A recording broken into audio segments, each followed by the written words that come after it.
throws his baseball the opposite direction at exactly the same speed.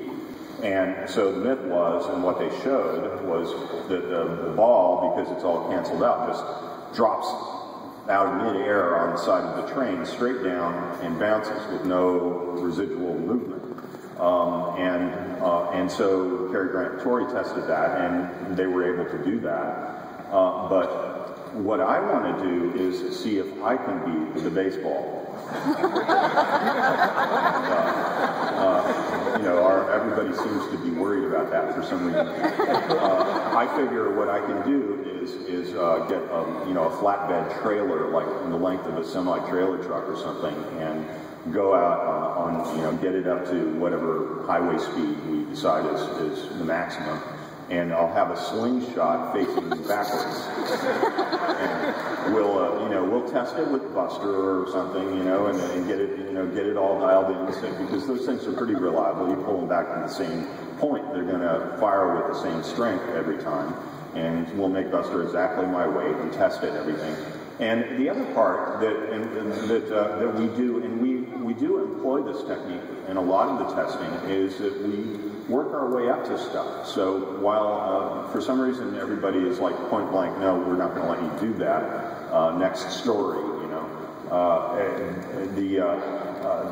what we do is work incrementally, because my argument would be, well, if you won't let me do it at 55 miles an hour, what about 5 miles an hour? I can run that fast, and I can run, twice or 3 times that fast. Would you let me do that? And they would go, of course, yes.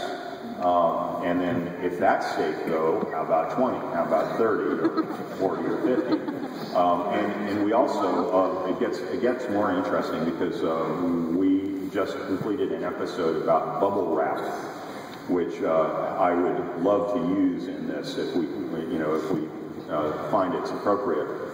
We tested a story about somebody that had gone on top of a 4-story building, wrapped himself in 4 inches of bubble wrap, and jumped off of it, and survived quite nicely and walked away.